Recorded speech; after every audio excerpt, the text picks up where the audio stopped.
Hello students, welcome to my channel.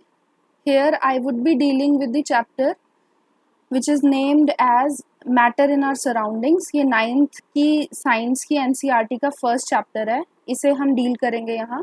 So let's get into the video.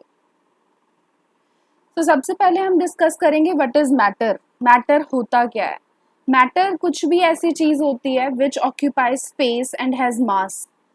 जो भी एक जगह घिरे और उसका कुछ मास हो, कुछ भार हो, तो उसे हम मैटर बोलते हैं. मैटर है क्या. अगर हम अपने सराउंडिंग्स में देखें तो every thing which is around us is matter.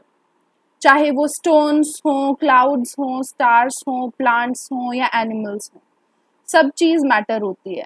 जो भी एयर हम ब्रीथ करते हैं, फूड जो भी हम खाते हैं, वो सब मैटर में आता है. एक चीज, एक टर्म यूज होती है जिसे हम पंच तत्व बोलते हैं. पंच तत्व बेसिकली होते हैं 5 बेसिक एलिमेंट्स जिनसे कि पूरी अर्थ, पृथ्वी बनी है. तो कौन कौन से तत्व हैं, जैसे air, earth, fire, sky and water, ये सब भी मैटर में आते हैं. तो अब मैटर हमें समझ आ गया. अब नेक्स्ट हम डिस्कस करेंगे कि मैटर दिखता कैसे है. What is the physical nature of matter. So matter is basically made up of particles. जैसे कि आप इस पिक्चर में देख सकते हैं, एक कंटेनर है जिसके अंदर बहुत सारे पार्टिकल्स हैं. तो ये चीज जो है वो मैटर है. अगर हम इस पिक्चर में देखें तो आप ये चीज नोटिस करोगे कि हमने एक बीकर लिया है जिसमें वाटर है हमारे पास. वाटर के खुद के कुछ पार्टिकल्स होते हैं, मिलियंस में पार्टिकल्स होते हैं. If we add salt to it then the number of particles would increase. As पहले वाटर के पार्टिकल्स थे, अब सॉल्ट के पार्टिकल्स भी ऐड हो गए हैं. तो जब आप इस कंटेनर को, इस बीकर को स्टिर करोगे तो जो सॉल्यूशन होगा उसके अंदर सॉल्ट और वाटर दोनों के पार्टिकल्स होंगे. ठीक है. तो इससे ये चीज क्लियर होती है कि मैटर पार्टिकल्स से बना है. Next is size. क्या होता है इन पार्टिकल्स का. तो अगर ये एक एक्टिविटी आपकी एनसीईआरटी में दी हुई है, इस एक्टिविटी के अंदर 2 to 3 crystals of potassium permanganate use किए हैं which are dissolved in 100 ml of water. तो वाटर में उन्हें डिजॉल्व किया. पोटेशियम परमैंगनेट का नॉर्मल कलर ऐसा होता है, पर्पलिश सा कलर होता है. तो जब उसे 100 ml ऑफ वाटर में हम डालेंगे तो कलर सॉल्यूशन का चेंज हो जाएगा. Now we are diluting this solution and taking 10 ml of the previous solution and then diluting it with more water. तो 10 ml हमने previous solution लिया, 90 ml पानी लिया, उसके अंदर से फिर से हमने एक 100 ml का solution बनाया. ये प्रोसेस हम रिपीट करते रहेंगे. तो after around 5 to 8 dilutions you can see that the color of the solution has a little faded. Solution का कलर तो फेड हो गया है, बट अभी भी आपको कुछ पर्पल कलर का सॉल्यूशन दिख रहा है, लाइट पर्पल कलर का. तो इससे ये चीज पता चलती है कि पार्टिकल्स अभी भी इस सॉल्यूशन के अंदर प्रेजेंट है. So we can say that the size of the particles is very small which is beyond our imagination. We cannot imagine what is the size of these particles. Next हम discuss करेंगे कि characters क्या होते हैं इन particles के. So what are the characteristics of particles of matter? So here I have mentioned 3 main characteristics. First is particles of matter have space between them. Particles जो भी matter के होते हैं उनके बीच में space होता है. जैसे एग्जाम्पल अगर हम लेमनेड का लेते हैं तो लेमनेड में हमने सॉल्ट डाला है, शुगर डाला है, वाटर डाला है. उन सब के पार्टिकल्स जो हैं, जब हम उन्हें डिसॉल्व करने की कोशिश करते हैं वो इजीली घुल जाते हैं. वो हमें individual particle, individual substance visible नहीं होता. तो इससे ये पता चलता है कि जो पहले से एग्जिस्ट कर रहा है मैटर, जैसे वाटर एग्जिस्ट कर रहा है, उसके अंदर जब हमने सॉल्ट डाला तो सॉल्ट के पार्टिकल्स वाटर के पार्टिकल्स के स्पेस के बीच में घुस गए. तो हम ये बोल सकते हैं कि पार्टिकल्स जो भी मैटर के होते हैं उनके बीच में स्पेस होता है. Next important characteristic is particles of matter are continuously moving. वो हमेशा मूव करते रहते हैं. अब वो मूव किस लिए करते हैं. अब अगर पार्टिकल्स के बीच में स्पेस ज़्यादा होगा, उनके पास काइनेटिक एनर्जी ज़्यादा होगी, तो वो इजीली मूव करेंगे. अब काइनेटिक एनर्जी क्या होती है. काइनेटिक एनर्जी एक टाइप की एनर्जी है which is basically developed due to motion. अगर पार्टिकल्स मूव करते हैं तो पार्टिकल्स के पास काइनेटिक एनर्जी होती है। तो पार्टिकल्स जो हैं वो मूव करते रहेंगे कॉन्टिन्यूसली, वो मूव करते रहते हैं because they possess kinetic energy. And if we increase the temperature, the amount of kinetic energy of a particle also increases, जिसकी वजह से मूवमेंट ऑल्सो इंक्रीजेज। ठीक है, अब क्या होता है कि इसी से रिलेटेड एक एग्जाम्पल है इंसेंस स्टिक का। इंसेंस स्टिक जो होती है, जिसे हम अगरबत्ती बोलते हैं नॉर्मली, इसको जब भी हम बर्न करेंगे तो उसके जो भी पार्टिकल्स होंगे वो एक एरिया से दूसरे एरिया ट्रैवल करते हैं। इस प्रोसेस को डिफ्यूजन बोलते हैं। अब डिफ्यूजन क्या होता है? It is basically the intermixing of particles and the movement of particles from their high concentration to low concentration. जैसे कि इंसेंस स्टिक जहाँ पे भी हमने बर्न करी उस जगह पे इसके पार्टिकल्स ज़्यादा थे, लेकिन उसके सराउंडिंग्स में क्योंकि इंसेंस स्टिक के पार्टिकल्स नहीं थे तो वो उस जगह पे जहाँ पे लो कॉन्सेंट्रेशन है उस साइड मूव करेंगे। Last and major characteristic of these particles is particles of matter attract each other. ये भी काफ़ी इंपॉर्टेंट है कि पार्टिकल जितने भी मैटर के अंदर हैं वो एक दूसरे को अट्रैक्ट करके रखते हैं ड्यू टू सम फोर्सेस। जैसे अगर हम एग्जांपल लेते हैं, if we try to break the stream of water with your finger, then you can see that the stream would not break, वो फिर से रीएस्टैब्लिश हो जाती है। ऐसा किस लिए? क्योंकि वाटर के पार्टिकल्स जो हैं वो आपस में एक दूसरे को अट्रैक्ट कर रहे हैं। सेम चीज अगर हम बात करते हैं चौक की, तो चौक को तोड़ना काफी मुश्किल होता है। किस लिए? क्योंकि उसके पार्टिकल्स काफी ज्यादा एक दूसरे को अट्रैक्ट करते हैं। नेक्स्ट हम डिस्कस करेंगे what are the states of matter. तो मैटर जो होता है वो डिफरेंट डिफरेंट स्टेट्स में हमें मिलता है। जैसे कि सॉलिड स्टेट, ये फर्स्ट स्टेट है मैटर की, जिसे हम सॉलिड बोलते हैं। अब सॉलिड्स जो होते हैं उनका अगर हम देखें तो सॉलिड्स होते हैं जिनकी डेफिनाइट शेप होती है, उनकी शेप को हम चेंज नहीं कर सकते, their shape is fixed. Next उनकी डिस्टिंक्ट बाउंड्रीज होती हैं। जैसे अगर आप आयरन रॉड की बात करते हो तो आयरन रॉड की एक पर्टिकुलर शेप होती है, उसकी डिस्टिंक्ट बाउंड्रीज होती हैं, उसकी वॉल्यूम भी फिक्स्ड होती है। यानी अगर कोई भी सॉलिड हमारे पास है हम उसे कंप्रेस नहीं कर सकते हैं, उसमें नेग्लेजिबल कंप्रेसिबिलिटी होती है। Next, all the solids have a tendency to maintain their shape. अगर हम उन पे कोई भी सॉलिड पे अगर एक्सटर्नल फोर्स अप्लाई भी करते हैं तब भी उनकी शेप मेंटेन्ड रहती है। ये भी एक इम्पॉर्टेंट कैरेक्टरिस्टिक है सॉलिड्स का। बट अगर हम उस फोर्स, जो भी हम फोर्स अभी अप्लाई कर रहे हैं, उस फोर्स से एक्सेसिव फोर्स अगर अप्लाई करते हैं तो वो सॉलिड जो है वो ब्रेक हो जाएगा। ठीक है, लेकिन अगर हम एग्जाम्पल लें रबर बैंड्स का या स्पॉन्जेस का, तो उनके अंदर ऐसी क्या चीज है जिसकी वजह से वो कंप्रेस हो पा रहे हैं, या रबर बैंड जो है वो इलास्टिक फीचर शो करता है। तो रबर बैंड्स जो होता है वो अपनी शेप को चेंज करते हैं जब भी हम उन पे फोर्स अप्लाई करते हैं तो, and they regain the shape when the force is removed.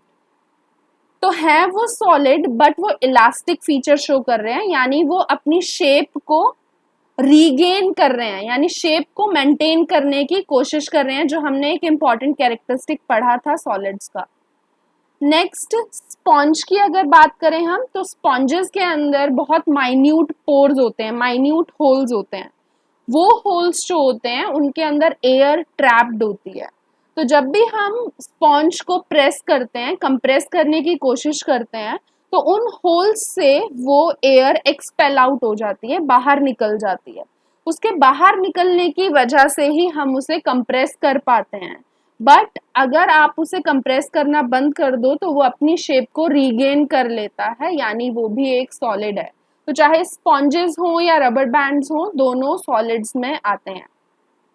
Next state of matter is liquid state.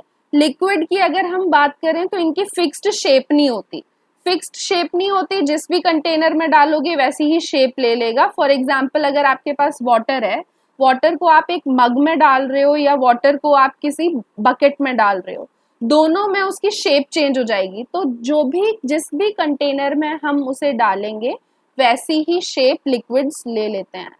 But they have a fixed volume, उनकी वॉल्यूम फिक्स्ड रहती है, शेप फिक्स्ड नहीं रहती। नेक्स्ट इज जो भी लिक्विड्स होते हैं they have a ability to flow, वो फ्लो कर सकते हैं, they can change their shape, तो वो रिजिड नहीं है जैसे कि rigid hard characteristic solid show करते हैं, but they can be called as fluid because they can flow. Next अगर लिक्विड्स की बात करें तो लिक्विड्स में रेट ऑफ डिफ्यूजन काफी हाई होता है as compare to solids. For example अगर आपके पास वाटर है तो वाटर इजीली फ्लो कर पाएगा, डिफ्यूज कर पाएगा as compare to solid iron rod. Next is liquid के पार्टिकल्स के बीच में स्पेस ज्यादा होता है as compare to solids. Solids के पार्टिकल्स काफी ज्यादा पास पास थे क्योंकि उनके बीच में अट्रैक्शन के फोर्सेस थे, बट लिक्विड्स के अंदर पार्टिकल्स के बीच में स्पेसेस बहुत ज्यादा होते हैं एज कंपेयर टू सॉलिड्स, जिसकी वजह से they can easily flow. Next state of matter is gaseous state. तो अगर हम गैसियस स्टेट की बात करते हैं तो गैसेस की कोई फिक्स्ड शेप नहीं होती, ना ही उनकी फिक्स्ड वॉल्यूम होती है, तो जिस भी कंटेनर में उन्हें आप डालोगे वो वैसी ही शेप ले लेता है। बट गैसेस का एक कैरेक्टरिस्टिक फीचर है that they are highly compressible. Gases को आप इजीली कंप्रेस करके किसी भी छोटे कंटेनर में या बड़े कंटेनर में उन्हें फिल कर सकते हो। जैसे कि अगर हम एग्जांपल लें एलपीजी का, जो यहाँ दे रखा है लिक्विफाइड पेट्रोलियम गैस। तो लिक्विफाइड पेट्रोलियम गैस सिलेंडर्स में आती है। सिलेंडर्स में एक छोटे से सिलेंडर में काफी ज्यादा अमाउंट ऑफ गैस जो होता है वो कंप्रेस करके फिल किया जाता है। तो gases are highly compressible because they have large space between the particles. और पार्टिकल्स जो हैं काफी फ्रीली मूव भी कर सकते हैं क्योंकि उनकी स्पीड काफी ज्यादा होती है।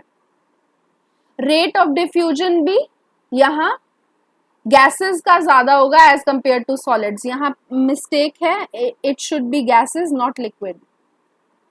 नेक्स्ट अगर हम एग्जांपल गैसेस का लेते हैं तो ऑक्सीजन सिलेंडर्स जो हॉस्पिटल्स में यूज होते हैं, उनमें सिलेंडर्स में ऑक्सीजन फिल की जाती है बाय कंप्रेसिंग द गैस।